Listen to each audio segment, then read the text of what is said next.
We break into a zoo and paint a panda. How much trouble are we going to get in? A lot. Welcome to the Trash Cats Trashcast. I'm Richard. I'm Steven. And today we're getting colorful and learning some theory. This is about to be the double rainbow of podcasts. Oh, it's almost looking like it's going to be a triple rainbow.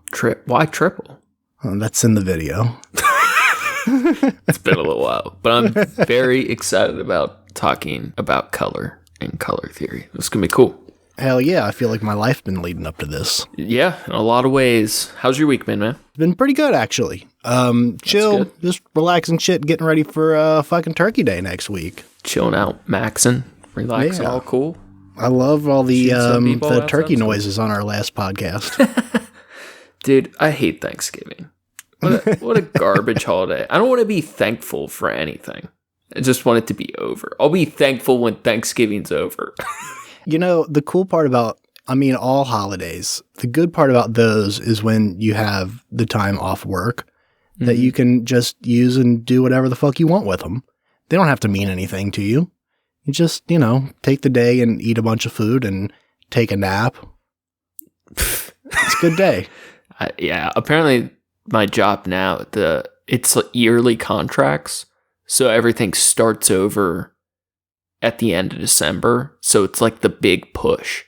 So this is only the second year, but I'm doing a bunch of overtime around the holidays, and it makes you really ungrateful really quick. So, chill week though. Yeah, not too bad. How you doing? Just swinging my hatchet into the jungle of life. Oh, you feeling that Juggalo vibe? A little bit. I'm feeling more like an explorer. I guess so. I don't know, man. What are you exploring? Just the jungle of life. It's been a really lame week. The proverbial nucleus jungle of life. The darkness of the deepest recesses of my mind. Does that sound better? When you find Baloo, let him know I said what up. My boy Baloo. I'm searching for rainbows in the darkness, brother. Like fucking Ronnie James Dio over here. Oh my god. All right, honorable mentions. What do you got? I got nothing. Nothing. Holy Nothing. fuck. All right, first on the chopping block, we got a wild song by Hackle called called No Sights. Now, what attracted me to this song, it is the raddest album cover I've seen in a while. Just look it up. The song itself, it's okay. It's some like underground trappish shit. It's kind of like an underground Waka Flocka Flame meets Syringe, if anyone's familiar. But the album cover is just so excellent. It's worth checking out. Second, real quick, this is not normally my type of thing, but she does really cool stuff and is super talented. She does makeup, like fashion makeup. It's kind of a gothy aesthetic, but she does some really cool stuff, some really cool color work. Her face is like a blank canvas. It's unsettling, like Uncanny Valley kind of face. And she does some really interesting, colorful and black metal makeup. Like she does this like mold makeup. She makes it look like mold. There's just some cool stuff. Check her out. That's pretty wild. She's kind of hard to find because her name's __T_A_T_A. It's Tata with underscores mixed in. But really cool stuff. And then lastly, this is just because I just rewatched it. The Fly by David Cronenberg. A horror sci-fi classic. Oh, is that the OG one? The OG one. Oh man, that's a trip. It's actually so fucking good. It holds up. I haven't watched it in a long time, but I remember I was at the age where the effects in it were not, like that weren't scary to me anymore. Like it was like, sure, this is whatever. But I remember thinking like, oh, this is freaky. It is actually excellent visual effects. Some of it's a little dated, but overall it still holds up. And what I really love about old film movies is you have that chroma color. Like the film texture and color is so good. it was a pleasure to watch this movie. I hadn't seen it in years, and it just popped in my head the other night, and I told Sarah, like, we have to watch this tonight. It's just so good. It was really fun to rewatch. Nice. Yeah. Are we going to do this? Are we going into the rainbow world? Yeah, we'll walk into the rainbow with Ronnie James Dio. Oh, boy. I hate Dio so much. Oh, really? I fuck with Dio. Oh, my God. That's funny. Let's walk into it. I'll kick it off here for us. Do it. Color is the visual perceptual property deriving from the spectrum of light interacting with the photoreceptor cells of the eyes. Color categories and physical specifications of color are associated with objects or materials based on their physical properties such as light absorption, reflection, or emission spectra. Without color and the ability of our eyes to interpret it, our world would be a haze of black, white, and mere shades of gray. Color theory is the attempt to understand color, why and which colors to use, the bending of the light spectrums, to arrange harmonious color combinations and develop aesthetically pleasing and sometimes displeasing color relationships. But in complete darkness, there can be no color without light. Light is a form of energy that behaves in some ways like waves. Light waves have a range of wavelengths. A wavelength is the distance between any point on one wave and the corresponding point on the next wave. Different wavelengths of light appear to us as different colors. Light that contains all wavelengths in the same proportion as sunlight appears white. When a beam of sunlight passes through a specially shaped glass object called a prism, the rays of different wavelengths are bent at different angles. The bending breaks up the sunlight into a beautiful band of colors. This band contains all the colors of the rainbow and is called the visible spectrum. Classic Pink Floyd shit right there. Yeah.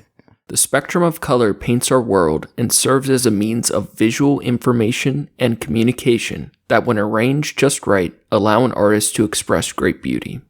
In the visual arts, color theory is the body of practical guidance for color mixing and the visual effects of a specific color combination. The understanding of color theory can be dated back nearly 2,000 years.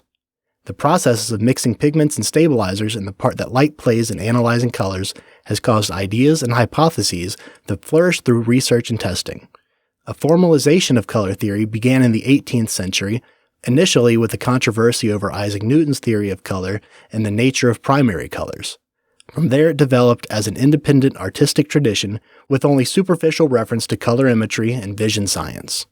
First things first, if you're going to think and talk about color theory, you need to have some familiarity with the color wheel. There are many different kinds of varying complexities, but even one with just 6 colors on it will tell you most of what you need to know. The colors are arranged just like a rainbow, with the full spectrum of basic colors that the human eye can see. More complicated wheels may show tints and shades and various intermediate colors that we recognize, but the primary 3 are all you really need to get started in color theory. Color theory was originally formulated in terms of 3 primary or primitive colors, red, yellow, and blue, because these colors were believed capable of mixing all other colors. On the color wheel, the 3 are spaced equal distance apart from one another. These colors weren't mixed, they were derived. Pigments from plants, seeds, or fruits were used and mixed with the base to create these colors. From them, you can mix and fill the rest of your palette. The physical production of pigments limited our access to color.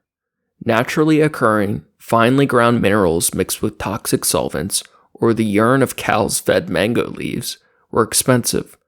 Ultramarine was one of the most expensive blues used by the Renaissance painters, and remained available only to the rich, or those backed by wealthy benefactors until the invention of synthetic versions in 1826. That's fucking buck wild. Yeah, you always hear purple's the color of royalty. Mm-hmm. I hadn't heard it with ultramarine. That's cool. The red, yellow, blue primary colors became the foundation of 18th century theories of color, as the fundamental sensory qualities in the perception of colors and also in the physical mixture of pigments or dyes. These theories were enhanced by 18th century investigations into a variety of purely psychological color effects, in particular the contrast between complementary or opposing hues that are produced by color after images, and in contrasting shadows and colored light. These ideas and the many personal color observations were summarized in 2 founding documents in color theory. The Theory of Colors, written in 1810 by German poet Johann Wolfgang von Goethe, and The Law of Simultaneous Color Contrast, written in 1839 by the French industrial chemist Michel Eugène Chevreul. So from primary, our next logical step is into secondary colors, colors that can be made by mixing the primary colors, orange, green, and violet. When you look at a rainbow, what you're seeing is light refracting through moisture in the air. The light bends and you can see the prism effect that the water provides, the array of color that is contained in natural white light. Artists and students usually refer to this spectrum as Roy G. Biv. Roy G. Biv. Of course, beyond those 6, you can get wet and wild. I wrote this one. Oh, God.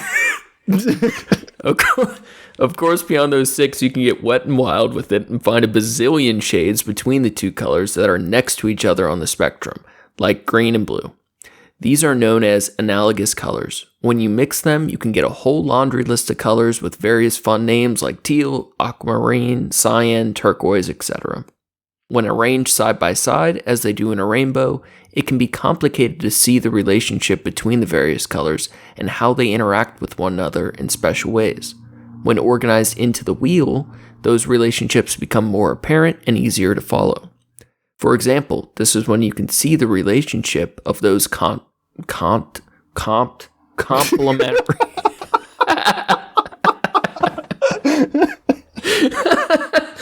complementary colors, as we mentioned before. It sounded like you were making a beat for a minute. Comp. For example, this is where you can see the relationship of those complementary colors, as we mentioned before. Complementary colors are literally colors that complement each other when paired together. They exist opposite each other on the color wheel. So yellow and purple are complementary, orange and blue, red and green, etc. The contrast between these 2 colors is dynamic and can be used to convey a lot of ideas and emotion in a finished product. The amount of movie posters that use the orange-blue contrast in their designs is outrageous. The dynamic and dramatic tone difference doesn't just attract your eyes, it can also tell a story. The good guys are all in oranger, warm hues, and the bad guys are shaded in blue or vice versa. Advertisements may use subtler approaches, maybe using background colors that are complementary to their logo color to make sure it pops out at you. Man, I remember one time being at a red light in Clifton, and a homeless dude ran up to my car window, and I was... I'm just trying to see where this is going. And I was super fucking stoned, like early days of being stoned and driving, where I did not feel comfortable driving, right? And I'm sitting at this light, and this dude runs up to my window, and I remember not being like adequately able to respond in time, and he's like halfway in my car, and he just looks at me straight in the eyes, and he says, "Did you know there's no opposite color as blue?" And then he walked away. Damn, homie. Dude, it fucked. That was like... And I remember just trying to figure it out, and I'm like, it's orange. It's orange, right? I think that was a coded message. It felt that way. That was like a sleeper agent, and he was like, or he thought you were a sleeper agent, and he was like giving you the phrase that he thought he needed to use to like wake you up. Yeah, I don't know. I think of that man from time to time. I learned my color theory from a homeless man at a red light. He taught you some of the shit they don't teach you at school. He did, though, because it made me curious. Because, like, I was painting at that time, and I knew how to mix colors a bit, but I don't know if... I don't know off the top of my head if somebody named a random color and said, what is the opposite of it, if I would have been able to put that together. And it made me, like, think about that way more. You know what I mean? It, like, really did have a weird effect on me. Some wild, deep shit, man. Yeah.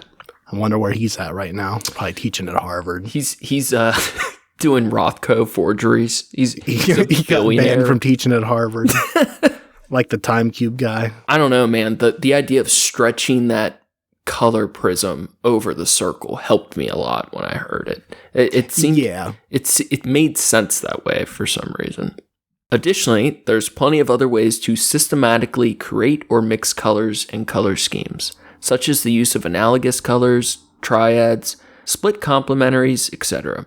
It's definitely worth exploring as many of these techniques as possible. These techniques or systems can really lead you in the right direction a lot of the times, or it can teach you something about your piece of art or the colors involved that you may not have been able to organically realize yourself.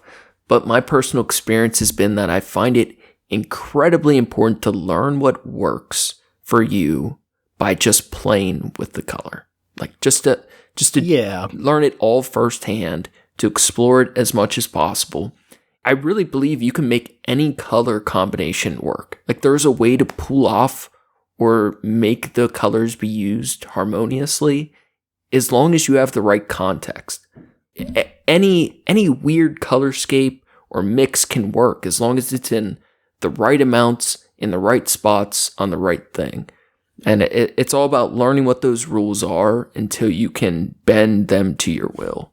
Yeah, I find that to be very true with art. I think I've had opinions in the past of like, if you're not, I don't know, you're not like inclined to be artistic, you're definitely gonna struggle with art. But I feel like tapping into that helps. I don't know. I think like you don't need to go to music theory class to know how to make good music, right? Or like to know what music is good.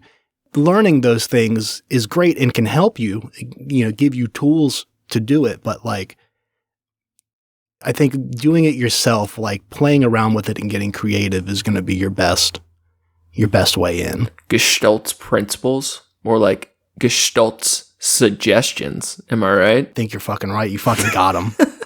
Got him. Fucking loser. Stop telling me how to make art, Gestalt. Speaking of fucking losers, let me tell you how Christians ruin colors. Yes. Christmas has made it fucking impossible. Oh my God. Christmas has made it so hard to have red and greens be dominant in an image without it being attributed to Christmas. Yes. You really gotta like tweak them shits a little bit with like tints and shades secondary, and like find like analogous colors. Like it can't be like straight red and green. Like if you have like green and like a red violet-ish, like you gotta make it work so that people don't see your fucking picture and think of Jesus' birthday. I think in my entire artistic career, I have two pieces, maybe. And I focus so much on color, but I maybe have two pieces that are primarily red and green that still work. One of the cool ones that I found that does work almost all the time, and it's still, you're finding tints and shades and stuff, is like more of like a neonish red and like a brighter green. And then you get like watermelon instead of, you still think of watermelon instead of fucking Christmas, but at least that way it's, it's something else. The trick I found with it was to make it so the primary colors that are red, that when you first look at the image, are the red and green, but that when you explore the piece, there's hardly any pure red and green. It's all different tints and shades of it. Like it's all the offshoots of those colors, but that your brain still reads it as red and green. And that's such a fine line, because just a little too much in one area or another just instantly goes full fucking Santa Claus on you. Yeah, now this, beautiful piece that you've been working on is a fucking Hallmark movie cover. Yes. Dude, I know I've told you this privately before. Here's the cheat code, though. Red is the ultimate color. Every color can be bumped up to its max saturation, right? Mm-hmm. But for whatever reason, and I believe when we were researching this, it is in part due to the wavelength, but red is the most saturated a color can get. And I don't know if that's like grounded in science by wavelength, but for whatever reason, you can get a more saturated red than you can with anything else. And if you learn how to play that, or to mix those super saturated reds into other colors, it often works in ways that I never expected to. I feel like red is like the cheat code color. That's pretty wild. I never knew that. I never even thought about it. I don't know why, but I never even thought that colors had a cheat code. You can warm everything up and get like opposite color effects, and everything next to red works better because it's so high saturation. Heavy black and lots of red. Back to complementary colors. Complementary colors being opposite on the color wheel, it's dynamic. And this goes beyond just mixing paints on a palette. This is effective because light dictates it to be. Complementary colors stand out so much, just like the movie posters, that orange and blue, it really pops. And these colors stand out so much because of the dynamic range in which they capture. This is similar to the juxtaposition between white and black. Checkers, they pop. It's the most extreme ends of the scale. Checkers, extreme. Extreme motherfucking checkers. So when capturing shadows, it may seem tempting for a painter to use pure black paint. But any experimentation with that, you quickly realize that the potency of black can be far too strong. You really fuck up a palette when you start mixing black with your yellow. It makes the grossest color. So when you're working with complementary colors, when you're doing a painting, one of the earlier things you learn is when you're making shadows, you want to check your light source. Find the complementary color to your light source. So if you have like more of a warm fireside candlelit room, you want to use more cool blues and stuff inside of in your shadows. It's going to bring it more to life. It's going to be more realistic, and it's going to be a lot more dynamic than just using black. Okay, so let's say you're painting still life of some flowers, a vase on a tabletop, and it has a yellow light. There's yellow sunlight glaring into the room, and these yellow flowers are bathed in yellow light. How would you go about getting good shadows? So if you start mixing a little bit of purple into some yellow, and you can do this with any complementary colors, but we'll use yellow and purple as the example right now.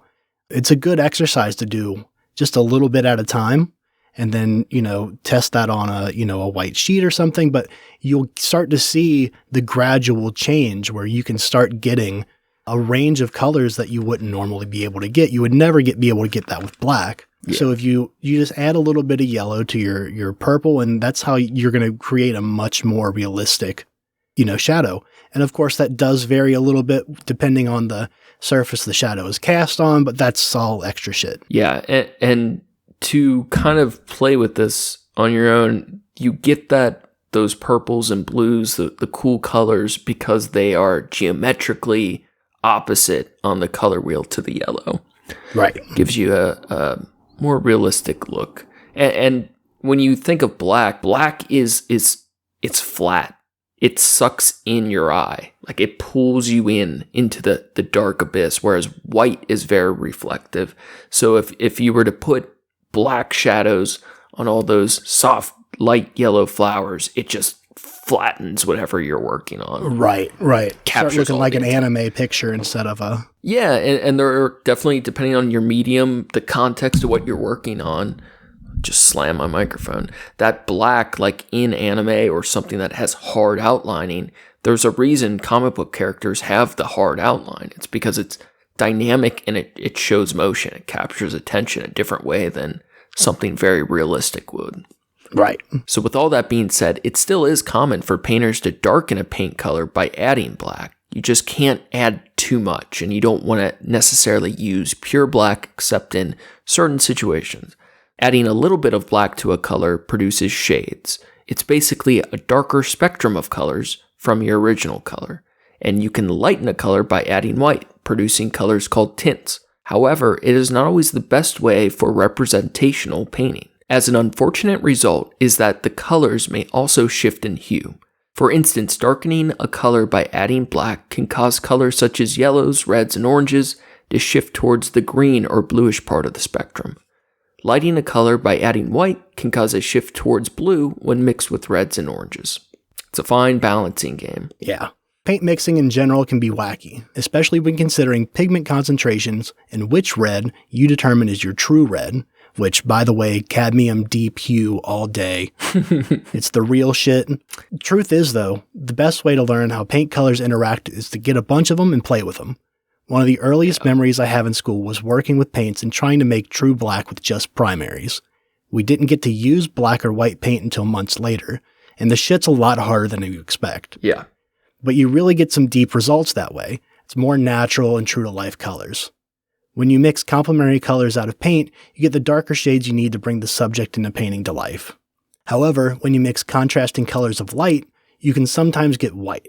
Yeah, it's almost impossible with actual paints, but theoretically, that's how it should work. Right. With digital work, with computers, you can really see how colors would work at their most pure, but in reality, everything is so much messier than you may think. One of the first assignments at DAP, the Arts Design School at UC, they have this project where they have to mix, it's something like 200 different paint chips. They have to nail every exact color, and it's like such a massive undertaking. Another pro tip is whenever you're trying to capture a specific color, write your fucking formulas.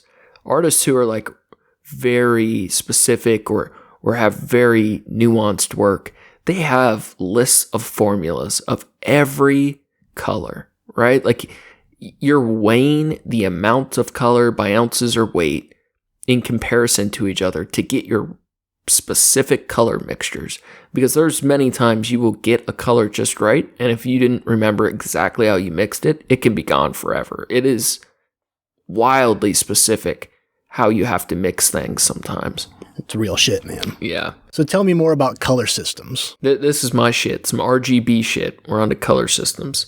In the late Ruth Gator Binsberg. Say that again one more time. Some Ruth Gator Binsberg. Oh boy.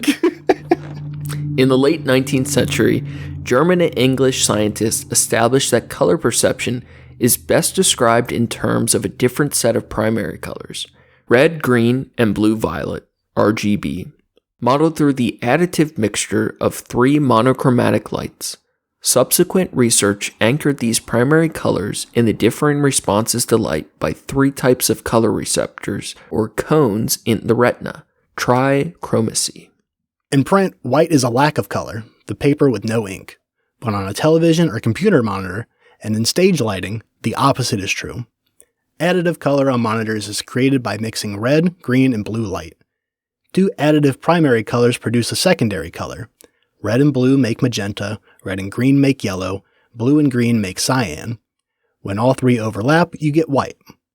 Turn the colors off and you have black.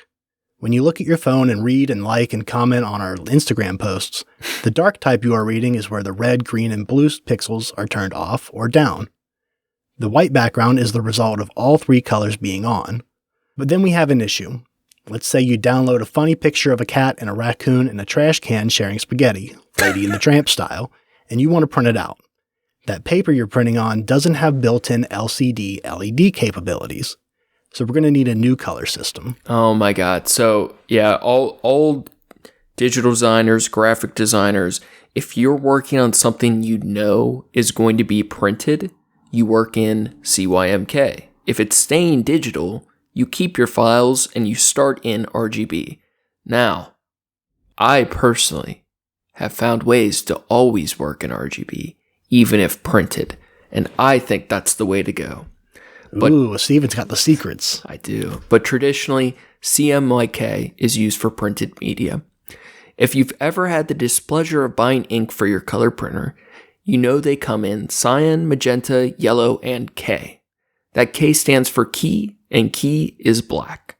Quick aside, some people think that the K was used for black instead of B to avoid confusion with blue. But while this is a helpful consequence of this decision, it is not the original reason. The key plate, or black plate, is said to add detail to a printed image. This is true in that the black plate in a 4-color process print pushes the contrast and creates detail. Therefore, the black ink used in the key plate was shorthanded to key and finally to K for our modern printers. Across the same period that scientists were working with the RGB spectrum, industrial chemistry radically expanded the color range of light-fast synthetic pigments, allowing for substantially improved saturation in color mixtures of dyes, paints, and inks.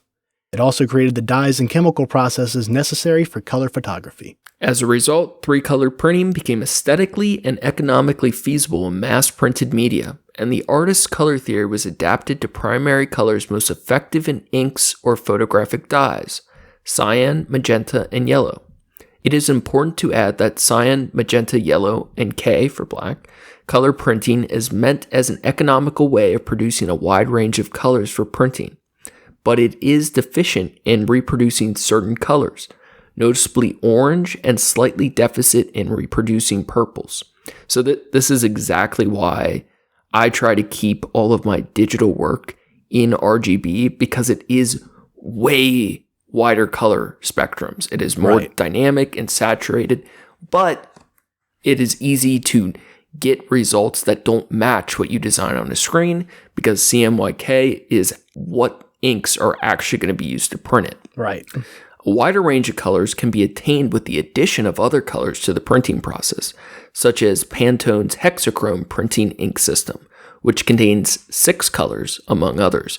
I will say that I have a Canon printer, a very expensive arty printer for photography, and I saved up for it for so long, and I think it has 6 or 8 colors for printing. That's pretty wild. There's 2 grays, 2 magenta. It is expensive.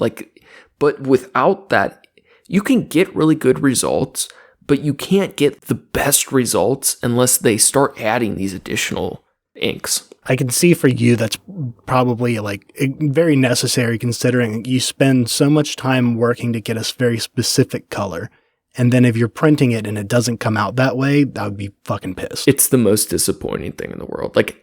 I've gotten good prints from certain print shops, but most of the time I feel let down. And it's not even that they're doing anything wrong, but they don't know the vision I had for certain colors. And if I print something and it looks flat or less saturated, it'll never look quite as good as a screen, but when it just isn't the same, it is so disappointing. It feels like you've wasted all your time as a digital artist when you print it and it looks like shit. You have to find a way to make it look good. Yeah. I remember early on you were going from print shop to, you were going through different print shops and then figuring out the paper you want to use, and it took me years, because I wanted to buy work from you, and you were like, I gotta get it right. It's all right. I didn't sell so many prints because everything looked shitty. I just was so frustrated for so long with it. So this information about color system, it's really important when you're considering what media the final product will be in. Yeah. Are you designing a website? Or are you painting a portrait? Are you editing a JPEG of a well-known billionaire you found online to make into a slanderous piece of evidence to print and present to your conspiracy theory friends? Understanding these color systems will help you get the best picture with the best details that may or may not incriminate otherwise innocent people. Looking at you, musky boy. As early as the ancient Greek philosophers, many theorists have devised color associations and linked particular connotative meanings to specific colors. However, color associations and color symbolism tends to be culture-bound and may also vary across different contexts and circumstances. For example, red has many different connotative and symbolic meanings, from exciting to arousing, sensual, romantic, and feminine, to a symbol of good luck, and also acts as a signal of danger. Such color associations tend to be learned and do not necessarily hold, irrespective of individual and cultural difference or contextual, temporal. I can't read temporal. Tempura shrimp. Contextual, temporal, or perceptual factors. It is important to note that while color symbolism and color associations exist, their existence does not provide evidential support for color psychology or claims that color has therapeutic properties. Colors can be classified in many ways: warm and cold, receding and advancing, positive and negative, additive and subtractive. I want to preface this when we talk about specific colors that we are speaking in generalities. The emotional or expressive value of a color is only as valid as the context it is portrayed in, and it's very subjective. A perfect example of this is if you're drawing with a white pen on a white piece of paper. It's nothing. Right? Yeah. It's a waste of time. You're a fucking idiot drawing on white paper with white pen. But if you're drawing with a white pen on black paper, it's very different. This is just like the white tattoos. You can get a really cool, subtle effect. But if you want a very bold tattoo, and you have fair skin and you do it with white ink, it's just going to mostly fade away. So these classifications, they can differ or overlap. So using a bright, bold red to get a warmer visual effect will also affect other perceptions of the image. When evoking warmth or lack thereof, warmer colors like oranges and yellows are usually associated with happiness. Meanwhile, cold or cool colors like blues and violets are used to represent more sadness and depression. But even though red is absolutely a warm color, it is often used to convey anger or rage. The subtext of your sunset painting can change based on how saturated that red is. If you use a tint like pink or even more of an orangish red, you can effectively alter the way people will perceive your piece. In fact, in 2009, a lot of struggling websites reportedly changed designs to include yellow as a way to subconsciously ease customer tension. Cool colors are often used in professional and clean designs to emphasize authority, stability, and trust. True, they can represent sadness, but in contrast to the flighty, impulsive associations of happiness, cool colors offer a visually more stable and reliable appearance. Neutral colors don't invoke much emotion on their own, but combining them with bolder colors can help ease the stronger emotional response they portray. Let's go over this quick rundown of some colors and the potentials they can have on a viewer. Some of these colors have symbolic tone that's kind of been associated to it through history. Sometimes that association comes from real-world experience, and sometimes it was decided through a more internal spiritual symbology. So, real quick, I again want to preface, this was the hardest part of writing this episode for me, because for every typical color generality, I can think of exact opposites. It really is subjective. So these are just like general things that are accepted in color theory, but for every type of effect we can get from a color, there is an opposite too. But generally, red stimulates energy and excitement. Reds are associated with passion and importance, but they are also associated with emergency or anger. Stop sign. Orange can be used to convey a childlike exuberance, although it can also still come across as aggressive like a red. Symbolically, it's used to depict ignorance and deceit. Stupid fucking oranges. Right. Yellows, while often a happier color, they help to express joy and optimism. Yellow can also bring notes of caution, criticism, jealousy, all to your work. Green is generally considered a healing, natural color. The feeling it usually emits to people is that of growth, harmony, or in some cases, money. It can also be used to convey jealousy, greed, or nausea. Like poisonous moss. Right. Blue is considered more peaceful and calming, like a stupid body of water. It exudes stability, trust, and dependability. It can also depict depression or passiveness. I always think of, that loser, Picasso's The Blue Guitar Man. Oh, yeah. That loser plays guitar so bad he turned blue and died. He was so sad. The saddest little guitar man. Yeah. None of his bones fit right. I'm so sad about my dumb bones. I'm going to play a song about it. Why does my face look like this? Purples and violets often... Let me ask you this. Is it purple or violet for you? I go perp all day. I just be perping. I'm not trying to get violent when I'm perping. Okay? Violet with violet? Yeah. I like violet. Dude, I'll switch in purple every now and then, but... Right before we recorded, I did a quick Kroger run, and the Kroger near my place, they switched out all their parking lot lights with purple lights, and it is like you are codined out. Like, it's like everything is chopped and screwed the moment you enter that parking lot. Like, it is crazy. It's like if you wanted your Kroger to feel like a drug place, like put all purple lights in the parking lot and everyone just chills out, man. It's dope as fuck. This is a quick aside. You can take this out. But when I was in Cincinnati, I went to the West Side Kroger, and my niece and nephew came home from school, and they were like, "Which Kroger did you go to?" And I said, "The one on West Side, over here off Glenway." And they were like, "Oh, that's the ghetto Kroger." Yeah, don't go there. Like, I thought it was fine. I like that Kroger. No, you forgot. You don't go to that one. I don't think that one was there when I was here. Yeah, it was. Oh, well, I just never went to that Kroger. I used to shop at Biggs, thank you very much. Oh, shit. Get them big K sodas. Yeah. Oh, fuck. So purples and violets is often attributed to royalty or sophistication, as well as spirituality and creativity, although it can also portray gloominess or sadness. And purple berries. They were hard to get, right? That's why the royalty was associated with purple, right? Yeah. Black is associated with power, elegance for sure, and depth. Black is associated with mystery, death, and it's also the color of grief, mourning, and sorrow. As a side note, if you're not familiar with Vanta Black, it is definitely worth checking out some YouTube videos or whatever.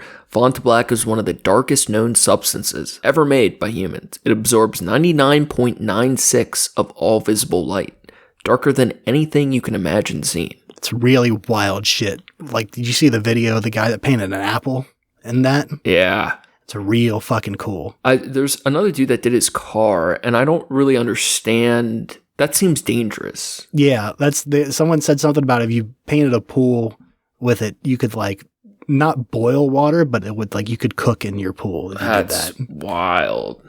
I like when people paint their pools red. Yeah, I think that's cool. Anything other than the typical blue water pools. Oh, what color is your pool? Blue? Yeah, loser.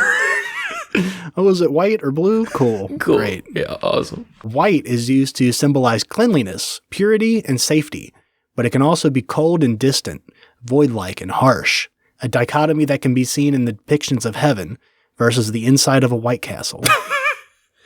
As I mentioned earlier, white scatters and reflects visible light. In the essay In Praise of Shadows, written about traditional Japanese aesthetics, the author wrote that Western paper turns away light, while Japanese paper seems to take it in, to envelope it gently, like a soft surface of a first snowfall. If you take a piece of computer paper, you will know it's white in its natural surroundings, and then if you place it next to snow, the paper may appear gray. A white can be light gray in poor lighting, or light gray in good lighting. In full sunlight, the petals of a red flower appear bright red against duller green leaves. At dusk, the red flowers become darker, while blue flowers appear brighter than they did in full daylight. This effect is called the Purkinje shift. I really like that there's a name for that. Yeah. I know exactly. I noticed it not long ago. I was driving home in the rain, and I got back to the warehouse just as the rain had stopped, and there was still very overcast, and you could kind of see the sun. The sun was setting, and there was a very high saturation to especially cool colors. Like we have a bright green dumpster, like a neon green, but like a very kind of light colored lime green, and it stood out. It was very vibrant, and I noticed that with a lot of the street signs and stuff like that. Those cooler, darker colors that stood out so much more in that kind of dimmer setting lighting. Yeah, you get a bit of that opposite effect a little bit. And it's such a cool shift, especially when you're watching it in real time, because your eyes have to slowly adjust to it and things get progressively more surreal. Yeah. But I so badly wish there was a drug that granted temporary synesthesia. Oh, God, yeah. Oh, dude, I would be so cool. Like, psychedelics offer some very interesting color experiences, but to have the true experience of synesthesia would be so beautiful, to be able to taste the color or to hear what colors feel like. It would be transformative to working on art. I would love to taste a red and find out if it tastes like red Kool-Aid. Yeah, to lick a painting. I think that might change my perception of like purple drink. I also could see it being terrible, though, too. Like, what if you had, you're not necessarily in control of how your synesthesia works. What if you had negative associations with certain things? Oh, yeah, that would definitely be a thing. Have a bad trip on some synesthesia. Where, like, you look at certain colors or certain paintings and it feels bad or it tastes bad, sounds bad. Like, the effect you get from certain things might not be as amazing. Like, I feel like a lot of those interviews with people with synesthesia, it seems like they're almost tortured. Like, some of them. Oh, yeah, that's why the temporary effect would be so cool. Yeah. Cool. Yeah. Temporary. You would definitely have some negative side effects. Maybe not every time, but sometimes. Yeah, for sure. On a side note, regarding the social perception of color, a lot of people may not realize that pink used to be considered a masculine color. In the olden days, pink was thought to be a diluted red. And while red has feminine associations, it has also been associated with the violence of men, war, and blood. And for a while, parents would paint their baby boy's room pink. Eventually, the social perception of pink changed and is now thought to be more feminine. The color didn't change, but people's perceptions did. So goofy. Just like in the old days, we used to think of little dicks as being very masculine. Did we? Yeah, that was a thing for, like, I'm pretty sure that was a Greek Roman thing. Like, the smaller your dick was, the more masculine you were. It's like there's nothing more feminine than a big ass dick. A big swinging hammer. Pink has also been known to induce certain mental responses. One particular shade of pink has been studied at length. Oh, I love this. Yeah. Baker Miller pink, also known as P618, Shaw's pink, or drunk tank pink, is a tone of pink which has been observed to temporarily reduce hostile, violent, or aggressive behavior. It was originally created by mixing 1 U.S. gallon of pure white indoor latex paint with 1 pint of red trim semi-gloss outdoor paint. Extensive research into the effects of this color on emotions took place at the Naval Correctional Facility in Seattle, and it was named after the Institute's directors, Baker and Miller. In the late 1960s, Alexander Schoss, who now operates the American Institute for Biosocial Research in Tacoma, Washington, studied psychological and physiological responses to the color pink. Schoss had read studies by the Swiss psychiatrist Max Luscher, who believed that color preferences provided clues about one's personality. Luscher noticed that color preferences shifted according to psychological and physiological fluctuations in his patients. Luscher asserted that color choice reflects emotional states. Kind of like mood rings. Yeah, exactly. Them things you buy at the fucking souvenir shop in Tampa when you're on vacation. Or in Tacoma. What a great word, yeah. Tacoma. Now, I don't know much about this Luscher man, but I like how he's thinking. None of that stinking thinking. He's associating emotions with colors. Stinking thinking. And I like that. I like this Luscher guy. Good guy. He theorized that one's color choices reflect corresponding changes in the endocrine system, which produces hormones. Schoss then postulated that the reverse might also be true. Color might cause emotional and hormonal changes, and various wavelengths of light could trigger profound and measurable responses in the endocrine system. But the results were confusing. Results of a controlled study conflicted with Baker Miller Pink's purported effect of lowering heart rate and strength. They wanted to make sure the pink kept all the prisoners really weak. Yeah. While the results of Schoss's study at the Naval Correctional Facility showed that Baker Miller Pink had positive and calming effects on prisoners, when the same pink was employed at the main jail in Santa Clara County, California, the prison incident rate increased and even peaked compared to pre-pink months, despite a small decrease in the first month. Some researchers believe that the symbolism of the femininity of pink would be a bias in the result of Schoss's studies, highlighting in particular the overrepresentation of male prisoners in the participants. In conclusion, it seems like certain colors can be used as tools to affect or manipulate mental states or emotions. If you're partial to pink, it may have a very calming effect that your entire prison is painted pink. But if you find pink emasculating and come back to a pink prison cell one day, it may even incite violence. A good artist should know their audience.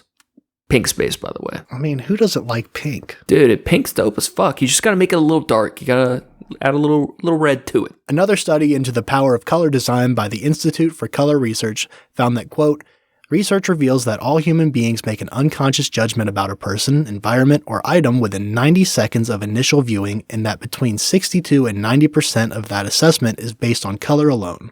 That's absolutely stunning if that's fully true. Yeah, that's pretty wild. I mean, humans, we really do make snap judgments that quick. I don't know. It definitely is a huge factor. Color harmony. It has been suggested that colors seen together to produce a pleasing, effective response are said to be in harmony. However, color harmony is a complex notion because human response to color are both affective and cognitive, involving emotional response and judgment. Hence, our responses to color and the notion of color harmony is open to influence of a range of different factors. These factors include individual differences like personal preference, as well as cultural, subcultural, and socially based differences, which give rise to conditioning and learned responses about color. For example, black and orange are synonymous with Halloween practically everywhere, but for me, it can also trigger memories of football since I grew up in Cincinnati. The same could be said for people and their school colors, or how red, white, and blue together has a more familiar reaction in places like the US, UK, or France than it would in, say, Brazil or China. Red, white, and blue, holy fuck. They're just as bad as Christmas. It ruins shit. Same. It sucks because it's so cultural. Like you associate these colors with certain things your whole life, and then they're stuck that way. It's hard to unassociate them. Yeah. In addition, context always has an influence on responses about color and the notion of color harmony. And this concept is also influenced by temporal factors such as changing trends and perceptual factors such as simultaneous contrast, which may impact human response to color. Ludwig Wittgenstein, the Austrian philosopher who popularized the rabbit-duck illusion as a means of describing two ways of seeing, wrote in Remarks on Color that, quote, "Not every deviation from the norm must be a blindness."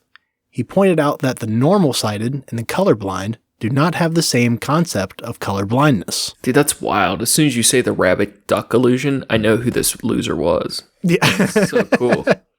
People with the decreased ability to differentiate between hues experience color through a series of judgments.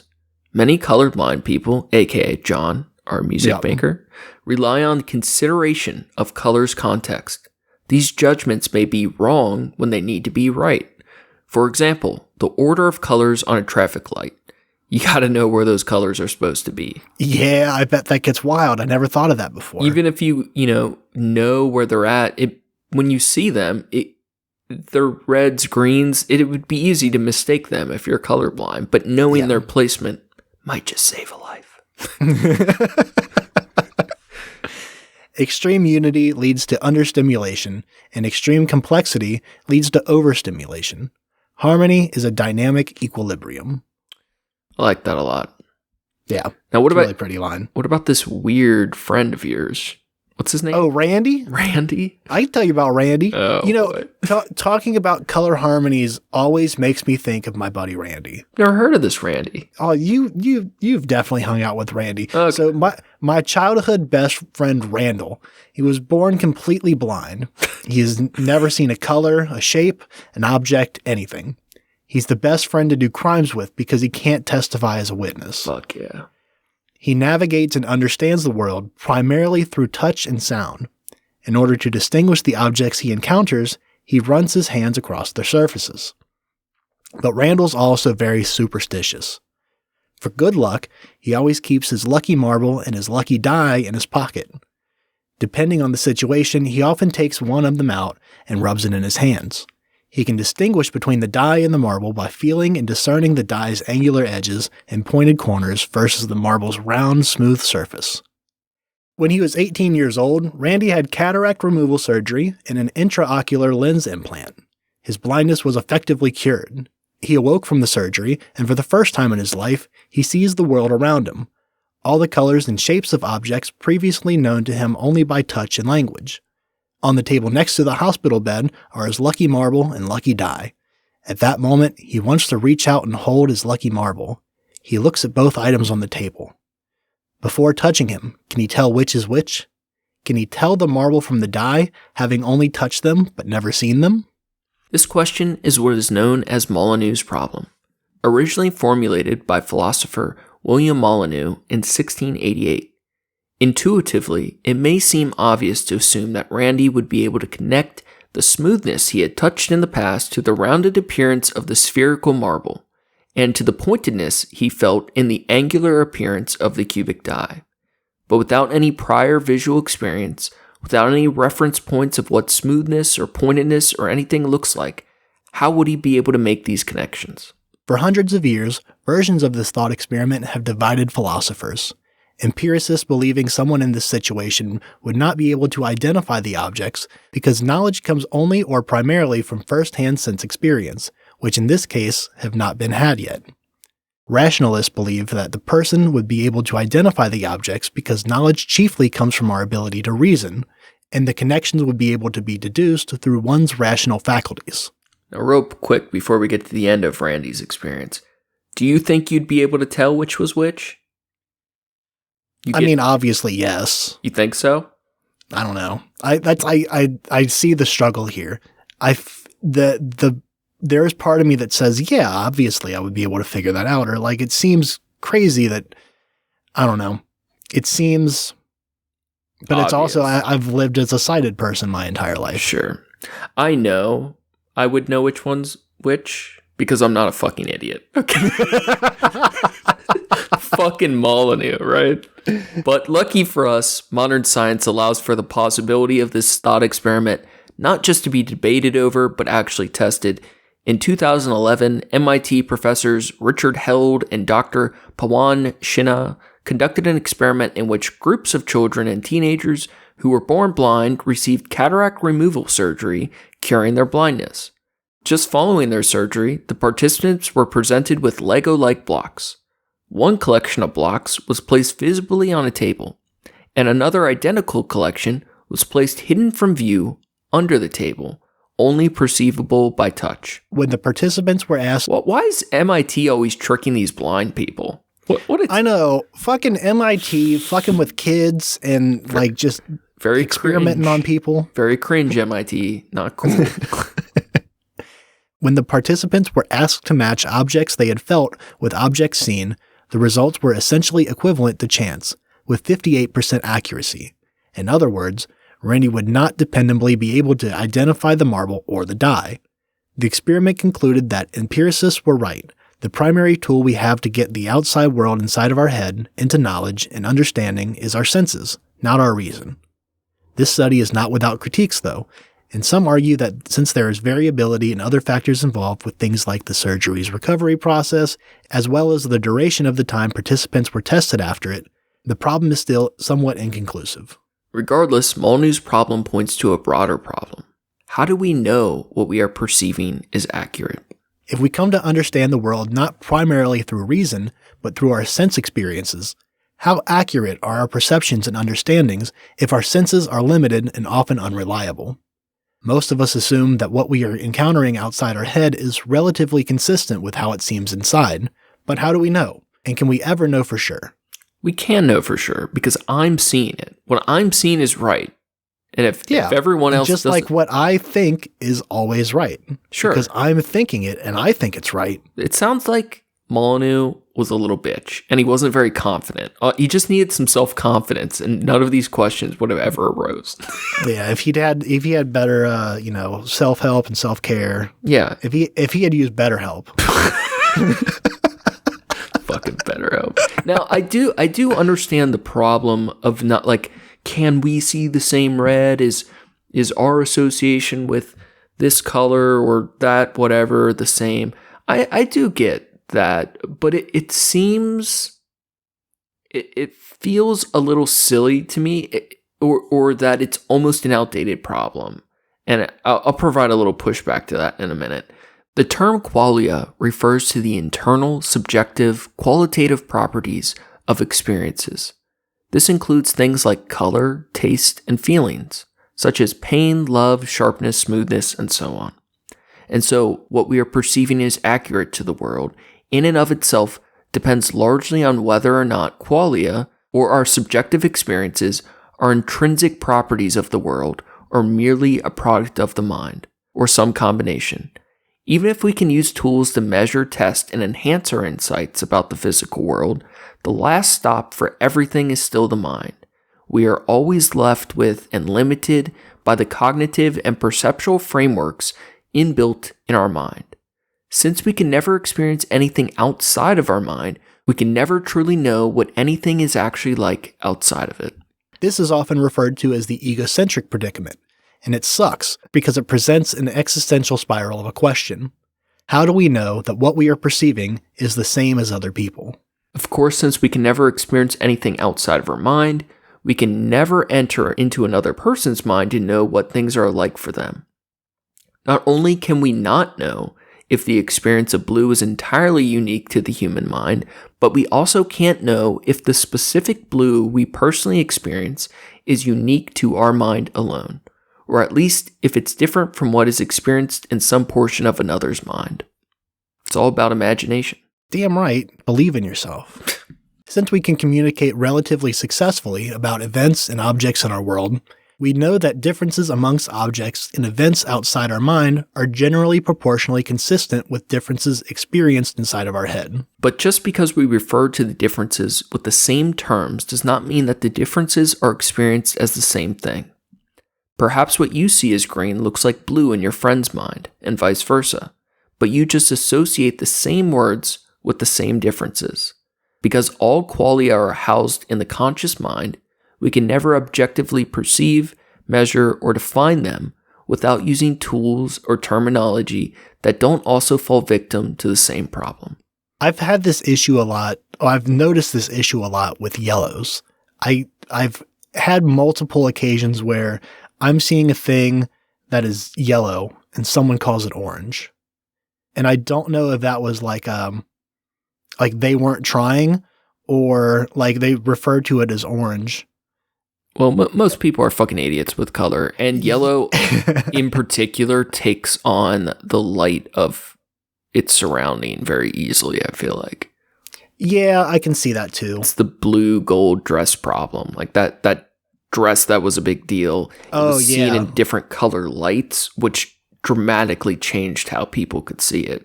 So that was wild. That was a wild summer on the internet. Oh my God, what a mess. So the point we're trying to make is even color theory is all subjective. Yes. You can't really describe what red is to someone who's never seen it without using those emotional response and symbolism terms we talked about earlier. Yeah, I kind of disagree though. I get that kind of is the case, but I don't feel it should be that way. I feel like what colors we know and what we associate them, I feel like it's so objective. Like our world is our world. And if someone else doesn't see it that way, I don't see why their subjective idea of what that color is should change my objective reality. This kind of goes to like a deeper philosophical viewing of the world from my own perspective, but I don't really get where the problem is. Well, it's not so much that it's a problem that needs to be solved. Yeah. It's a curiosity. It's more of a thing like how do we know for sure that, if it's something like you are seeing the same blue as me, or you are perceiving it the same way that I am. It just feels like a question of confidence. Like, of course we can't ever know, but that's like asking we can't ever know anything. Like we know what. Oh we yeah, know. no, that's what it boils into, and that's why where it gets existential and crazy. But it's like it starts with something like that, like when I said like I've had the issues with the yellow before. That was the first time that I ever thought that before. Like, do they actually see that as orange? Like, do I see that differently than they do? And what other things am I seeing differently? And like that kind of, it started with color theory, at least for me. And I think that thought process has with other people as well of like, if we perceive something differently, one thing, what other things does that open up to? How many other things are there that it does? And yeah, it gets more philosophical than that. It's and the thing about like changing, it's the thing about like changing your ideas. It's not like you're, being swayed to a different opinion. It's this, you're seeing what you see as fact, right? Like what you can see and put evidence to. And like, no matter how many times you like, look at this, it's going to be yellow, like you can try to sneak up on it or like try different shit, but like, it's always going to be yellow to you. So if someone says it's orange, then they're just wrong. Or they shouldn't change your opinion of what yellow is. I get it. It's just, it feels a bit wishy-washy. I mentioned earlier that I felt this is a bit of an outdated question. So I'm going to pull out the heavy artillery. Okay. Oh, do it. I'm gonna end Molyneux once for all. I'm gonna put bullets through his stupid body. His dead corpse. Yeah, riddled with bullets. When I think about a modern camera, digital cameras, or a implanted cataract lens in someone's eye, I feel like we have to objectively know what red is if we're able to make devices that capture and implant red into someone's eyes. It's not like there's a question of where the wavelength of red is. Like, we have to have those answers, or we wouldn't have accurate cameras, TVs, artificial eyes. Like, I feel like we kind of know these things. It's a good philosophical prompt, but I don't know if the actual question of if we all perceive the same color or not is relevant anymore. I think it still is, because even if that camera is picking up the correct wavelength, the way that you perceive it still may be different.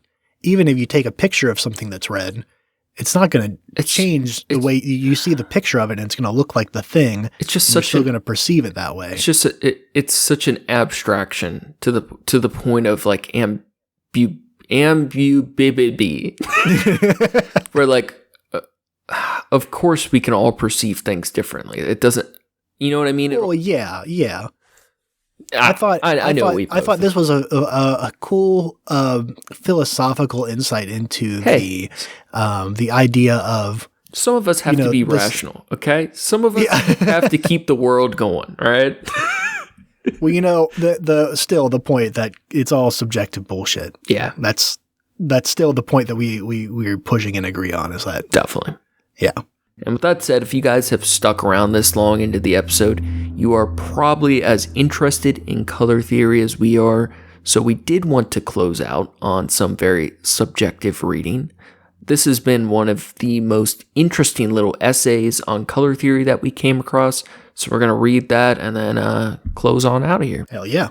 So this essay is titled Newton and Goethe, a dialogue on color by Aaron Fine at Truman State University. People think I unlocked the prism, but the prism is a key, not a lock. Once I had it in my hands, the secrets slipped out, one after another, like sheep from a pen. Even so, I stayed in the attic for weeks and months while the plague ran loose in London. Shutting out the light, I came to know the swelter and stink of the world as a blind man knows it. I was Descartes in his bread oven. Darkness, the scourge that strengthened my mind against the deceiving demon. I am not speaking of color of the eye or mind. I spoke it to the darkness, and to the colors that churned in it. I spoke it to the burning sparks when the probe touched the back of my eye's socket. I spoke it to the sweet succubi who came with the opium.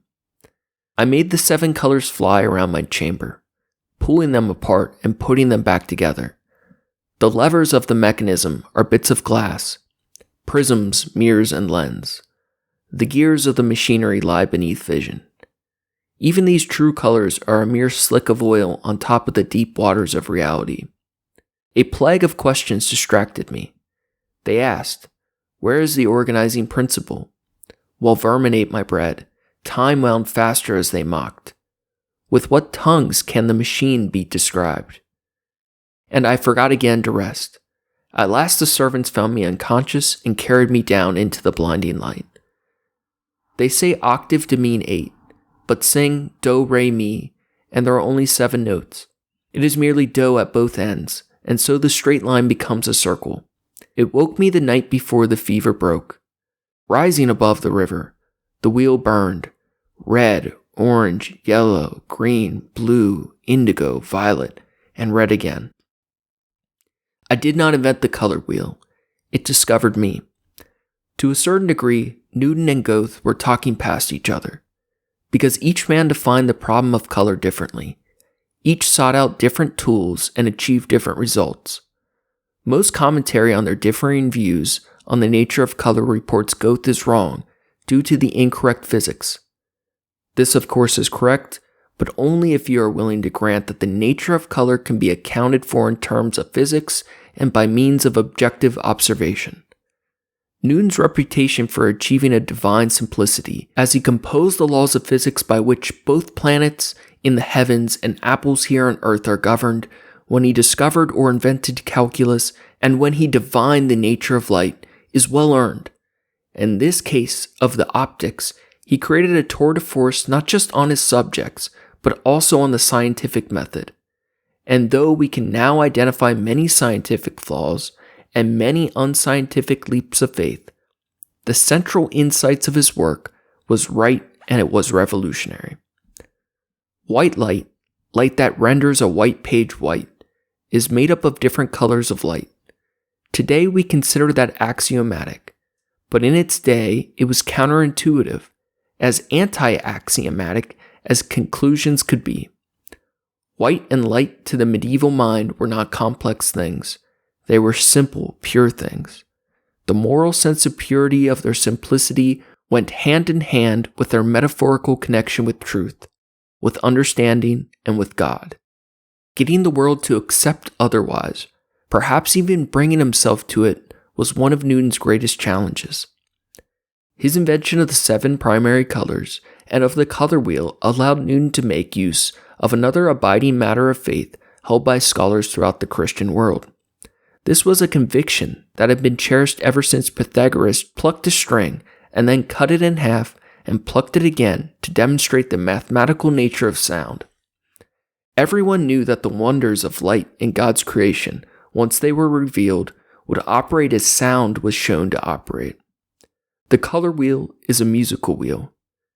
The color pyramid was revealed to me in a time of doubt. As the last century was dying, my plans for a new color theory seemed to add up to less than their parts. I had always considered myself an artist, but I feared Sir Isaac had bested me with his seminal creative act, the invention of the color wheel. Hoping to induce the abstraction of the mind that precedes inspiration, I walked the streets of Weimar at dusk, when only young people and cut purses are afoot, their shadows long and furtive in the sanguinary light. Carriages dashed past me in the gloom, their great iron-shod wheels spinning so fast their spokes disappeared. At my desk I recalled those wheels and drew upon my parchment a spiral inscribed inside a circle. In that moment I felt a shiver, my soul's recognition of the active nature of color, always changing and self-renewing. I placed a teardrop of purple-red hue in the center of the spiral and fell asleep in all my street attire. I was awakened by a cool breeze from the southern mountain. In that morning's buttery light, my spiral seemed to me almost good. Walking again 2 weeks later, in the arms of those mountains, with the sun below the horizon, was my rebirth into color. The dawn probed the blackness drawing forth the blue infinity. Gold licked the tops of the western range, and in a moment the full color of the valley sprang forth. By late morning, we had walked to a point where we could look down upon a waterfall. We drained a bottle of Riesling to honor the rainbow that danced beneath us, a complete circle of color, not a mere arch. But it was the sunset that gave me my pyramid. As the orb dropped, its hue intensified from white to yellow to orange. Skiing across a frozen plain, with the triangular peak on my left and the sun on my right, I watched the snow become the shameless pink of a tulip's petal. I gazed at my shadow. An arrow stretched across a league of pink snow, pointing to the mountaintop. That line was not black as a painter's might depict, but a brilliant glowing peacock green. Then night's horizon swept that field away and slid up the mountain's face. The last image the sun gave me was a triangular peak soaked in blood. It was Newton's assertion, "I am not speaking of a color of the eye or mind," that should have given Goethe all the ammunition he needed. To this he might have responded, "Then you are not speaking of color at all." To some degree, he did do that, but just as Newton was rather more inventive and inspired by his own cultural conditioning and faith in the divine order than the scientific treatises might suggest, Goethe was fully influenced by his own conviction that if Newton was wrong philosophically, then his science would prove flawed as well. Thus did Goethe provide us with numerous perfectly good, but besides the point demonstrations of color phenomena and his effort to prove that Aristotle's 2,000-year-old color theory was correct. But Goethe was a philosopher who understood the drift of thought in the 19th century Europe. He was a romantic who grasped an important flaw of empiricism, the impossibility of objectivity. His stance was this: the sun was not made for the eye. It was not made by the eye or of the eye. The eye was made for the sun. It is the sun. This stuff is so romantic, I frequently urge my students to use it in their love letters. But it also stands true. The light that bathes creation was the precondition that caused our eyes to be as they are. When we see color, it is not out there in the world, painted onto tulips and snowbanks. It is formed in our eye and mind. Our perceptual apparatus creates color within us, tweaked and filtered by our emotional state and cultural biases. And while knowing the physics of color is useful for manufacturing paint chips at a paint store, it is the other side of perception where most of the meaning lies for us. Color is only of the eye and mind. It's fucking beautiful, man. So good. I was so delighted coming across that. I don't know who this guy is, what he does, but I like his writing. Shouts out to Aaron Fine from Truman State University. Real good guy. I found it very cool that you decided to take this piece on by yourself, because that was just impressive. It had to be read in a singular voice. It's such a poetic piece. It is. It was really beautiful. There's a lot of the old timey kind of wavering. What's the word I'm looking for? Like cadences and it's that back and forth sentences, little dance.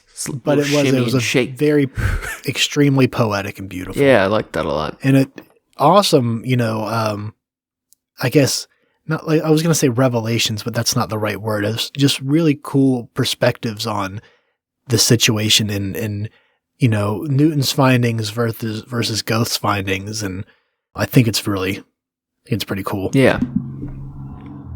Well, it's quite a journey we've been on, huh? Yeah, it's been a long and lonesome road. In conclusion, color theory encompasses a multitude of definitions, concepts, and design applications. And ever since Sir Isaac Newton developed some of the first circular diagrams of colors, scientists and artists have studied and designed numerous variations of the concept. Differences of opinion about the validity of one format over another continue to provoke debate. In reality, any color circle or any color wheel, which presents a logically arranged sequence of pure hues, has merit. Color is the secret sauce that fills our world with beauty and horror, and how we choose to arrange those colors in our art and lives is now up to us. Simply put, color theory is the study of our relationship with color. It's wonderful. Oh my god, I'm so glad we made it through that. That was we had to do this fucking episode. It's been that's been kind of plaguing us for a while now. We wanted to do this like a guillotine above our trashy necks. I'm so glad. Yep. We did it. It's fucking excellent. Oh yeah. I will say, if any artists who want to play or explore with color theory more, check out, I think it's Paletton, PALETTON.com. Really good palette builder / color scheme mixer. And normally that's like so trivial or like really lame, but this is actually a really helpful one that breaks down all your colors into Pantones and hex numbers and shit. So it's actually really nice. Yeah, kick-ass website. Yeah. Paletton. Anything else? I think we're done. We did it. Yeah, we did it. Well, thanks again for listening, everybody. We'll be chilling next week. Next week will be chill. Oh, yeah. It'd be very, very, very down to, fucking earth podcast. Oh, fuck. We're recording on, well, I guess it's not Thanksgiving. It's just the day before. That's how she goes. Thanks again for listening, everybody. Thank you to Approaching Human for the use of his music. You can find his work on SoundCloud at Approaching-Human. Thanks, John. Make sure to check out the show page at TrashCatsTrashcast on Instagram for news and arts from the show. Also check out Facebook for the memes. If you're super bored, you can check out my trashy art on Instagram at Skyzix, SKYZSEX. Hopefully you can tell by looking at what I do, I have a bit of a color obsession, and making art has always served as a form of Chromotherapy for me, so feel free to check that out. And Hell yeah. if you dudes have some shitty artist friends, they can't be good artists, they have to be shitty, dumb artist friends that like bright colors, feel free to share this episode with them. They may even learn a thing or two. And then shouts out to our honorable mentions. We got Hackled, No Sights. We got Ta on Instagram for some cool, colorful, moldy makeup. And Cronenberg, old David Cronenberg. Check out The Fly. I think that'll do it. Hell yeah. Tune in next week's thing for our chill fucking episode. But that's going to be all for us today. Stay classy, eat trashy. Go fast, eat trash, you color pandas. Color pandas. Rainbow. I would love a rainbow panda. Yeah, let's reread that. I think that's a good way to end it. Just to cue the music while we were talking. Say it again. That's going to be all for us today. Stay classy, eat trashy. Go fast, eat trash. Rainbow pandas. That was so much better.